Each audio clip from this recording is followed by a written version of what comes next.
Dear friends, now we are going to learn chapter number 3 matrix.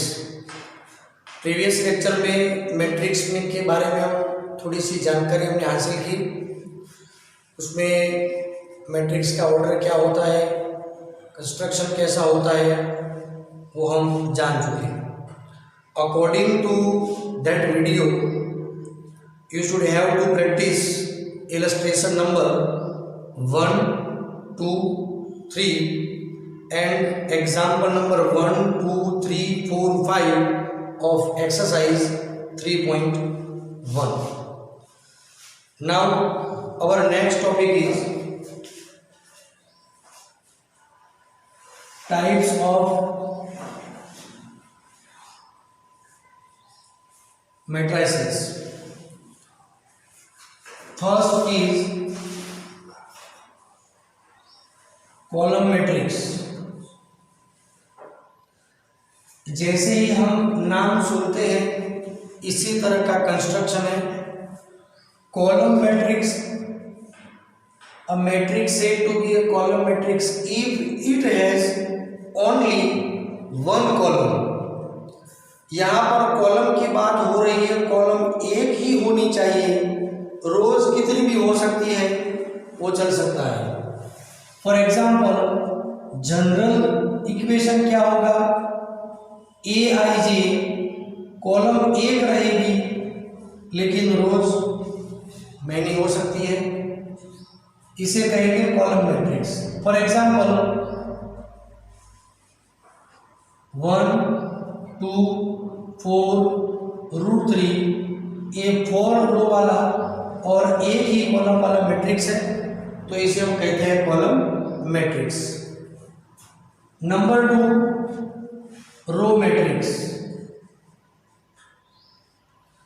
Row matrix मतलब matrix is said to be a row matrix if it consist only one row. जिस matrix के पास सिर्फ एक ही रो है इसे हम row matrix कह सकते हैं। जनरल इक्वेशन कह सकते हैं matrix B is equal to B I J.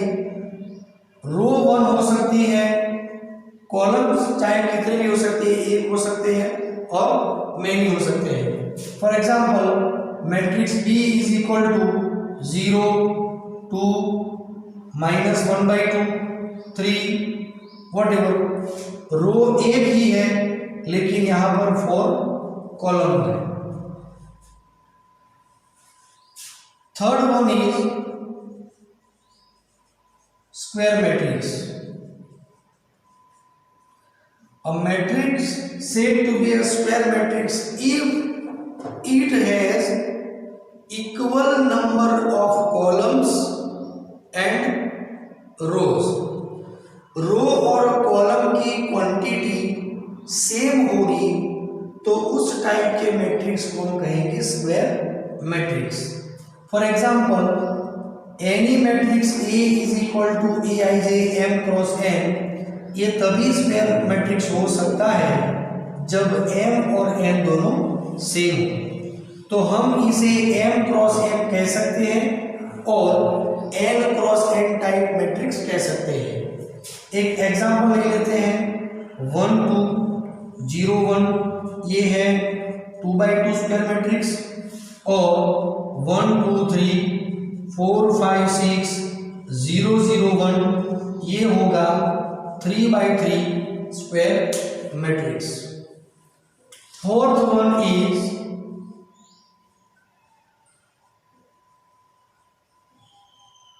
Scalar matrix. Scalar matrix means any matrix A when multiplied with constant number K, each and every elements, ऐसा नहीं कहेंगे। स्केलर मैट्रिक्स में let matrix B is equal to B I J m cross n। सबसे पहली बात scalar matrix पहले क्या होना चाहिए, तो स्क्वायर मैट्रिक्स होना चाहिए। स्क्वायर मैट्रिक्स में Bij is equal to 0 if I is not equal to j. It means diagonal elements के अलावा बाकी के सभी मेंबर 0 होने चाहिए और Bij is equal to any constant number k if I is equal to j. For example, matrix B is equal to 3 0 0 0 3 0 0 0 3. तो यहाँ पर हम देख सकते हैं कि डायगोनल में सभी एलिमेंट्स सेम नंबर के हैं और बाकी के नंबर्स जो है एलिमेंट जो है वो 0 है, तो हम इसे कहेंगे scalar matrix. Number 4, diagonal matrix. Any matrix A is equal to Aij, any square matrix दोस्तों, any square matrix is said to be a diagonal matrix if Aij is equal to 0 for I is not equal to j and Aij is not equal to 0 if I is equal to j. मतलब diagonal members जिसके हो सकते हैं, for example 1 0 0 0 2 0 0 0 3. दोस्तों यहां पर जो diagonal है वो नॉन जीरो नंबर है. हाँ, यदि मैं यहां पर 0 लेता हूं तब भी एक डायगोनल मैट्रिक्स ही कहा जाएगा. सभी एलिमेंट्स 0 नहीं होने चाहिए. ठीक है, तो डायगोनल एलिमेंट्स के अलावा बाकी के एलिमेंट्स 0 हैं, इस कारण इसे हम कहेंगे diagonal matrix. It can be represent by symbolically DIAG matrix A 1 2 3 1 2 3. Clear दोस्तों.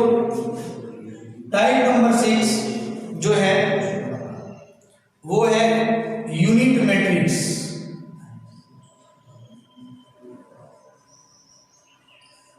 और आइडेंटिटी मैट्रिक्स. यूनिट और आइडेंटिटी मैट्रिक्स. यहां पर matrix is said to be an identity matrix if first one it must be square matrix and second one all the diagonal entries are exactly 1. For example, matrix A is equal to Aij where m cross n is square matrix होगा. Aij all are 0 where I is not equal to j and Aij must be 1 for I is equal to j. Example के द्वारा समझ सकते हैं.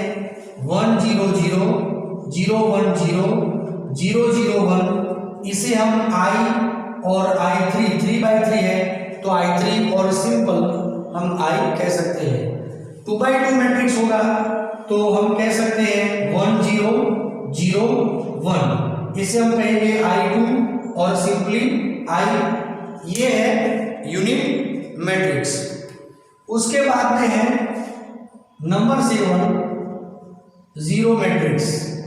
नाम से ही पता चलता है कि matrix is a zero matrix if all the entries must be 0. तो 0 0 0 0 0 0 0 0 0 0 यहाँ पर स्क्वायर मैट्रिक्स होना नेसेसरी नहीं है, लेकिन ऑल एंट्रीज 0 है. It can be represent by 0 और सिंपली 0. इस तरह से हम लिख सकते हैं. ये है जीरो मैट्रिक्स. समझ में आ रहा है दोस्तों? ये है types of matrices. Clear? Next one. अब हम आगे बढ़ते हैं.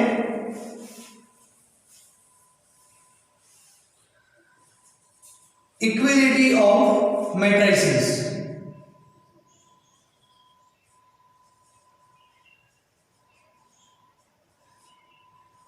इक्विलिटी का मतलब होता है इक्वल होना, बराबर होना।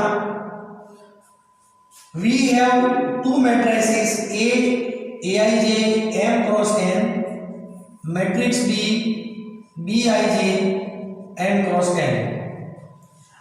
फर्स्ट नेसेसरी कंडीशन इज दोनों मैट्रिसेस सेम ऑर्डर के होने चाहिए, दोनों। दूसरी बात है all the corresponding components of each matrix should be same. Such matrices are known as equal matrices. It can be represented by symbol A is equal to B. Corresponding elements यहाँ पर same रहेंगे। इसे हम एक example के तौर जरिए अच्छी तरह समझ पाएंगे। बुक के अंदर में इलस्ट्रेशन नंबर 4 जो है इसे हम समझेंगे। मैट्रिक्स हमारे पास में है x+3 z+4 2y -7 -6 a-1 0 0 b -3 -21 equal to 0 6 3y -2 -6 3 2c +2 2b +4 -21 0। यदि ऐसा है then find x y z a b and c। तो according to the definition of equality of matrices दोनों साइड में corresponding elements must be same.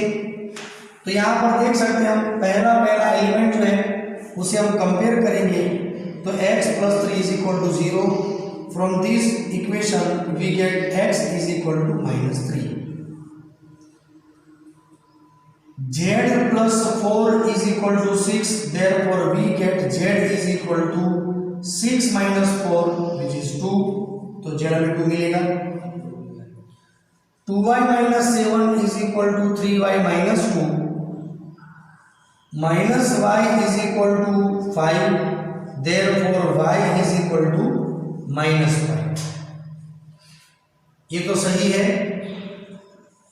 a-1 is equal to 3, इनको compare करते हैं तो we get a is equal to 3 + 1 4।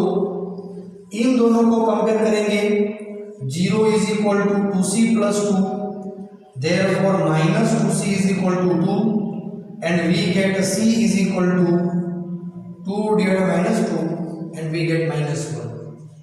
Similarly third row का first component compare करेंगे तो b -3 is equal to 2b + 4। b को इस साइड लाएंगे तो -b is equal to 7, therefore we get b is equal to -7। बाकी के दो कंपोनेंट तो सेम ही है, hence we get value x y z a b and c। इस तरह से हमें वैल्यू फाइंड कर सकते हैं। दोस्तों आगे बढ़ेंगे इलस्ट्रेशन नंबर 5 में। ओके, इलस्ट्रेशन नंबर 5, ये 2x2 मैट्रिक्स है। 2a + b 5c - b a - 2b 4c + 3d is equal to 4 - 3 11 24। यदि ये दोनों मैट्रिसेस सेम है तो find a b C and D. It's a very simple. दोनों के कॉरस्पॉन्डिंग कंपोनेंट्स को कंपेयर करेंगे। We get 2a plus B is equal to 4, equation number 1। a minus 2b is equal to -3, equation number 2। ठीक है दोस्तों, by solving equation number 1 and 2 solve कैसे करेंगे? यहाँ पर -2b, यहाँ पर b है, तो equation 1 multiply by 2, 4a plus 2b is equal to 8, a minus 2b is equal to -3। दोनों का एडिशन करेंगे, cancel, 5a is equal to 5, then we get a is equal to 1। Substituting value of a in any simple equation among 1 or 2, तो putting equation number 1, we get 2 into 1 plus b is equal to 4. Therefore, we get b is equal to 4 minus 2, which is 2. दोस्तों समझ आ रहा है? बाकी के दो equation को दो कंपोनेंट एलिमेंट्स को कंपेयर करेंगे। तो 5c minus b is equal to 11, equation number 3, and 4c plus 3d is equal to 24, equation number 4।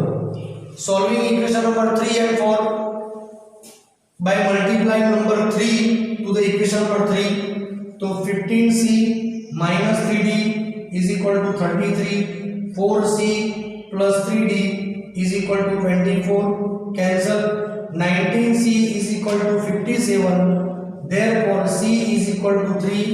Substitute in equation number 3, तो 5 into 3 minus b is equal to 11, minus b is equal to 11 minus 15, which is -4, therefore we get d is equal to 4. तो दोस्तों इस तरह से हम a, b, c and d find कर सकते हैं। दोस्तों अकॉर्डिंग टू दिस एग्जाम्पल्स आप एक्सरसाइज में एक्सरसाइज 3.1 में एग्जाम्पल नंबर 6, 7, 8, 9 कैलकुलेट कर सकते हो और अच्छी तरह आप ये कैलकुलेट कर सकते हैं दोस्तों। तो सेल्फ प्रैक्टिस करें इसे। Thank you.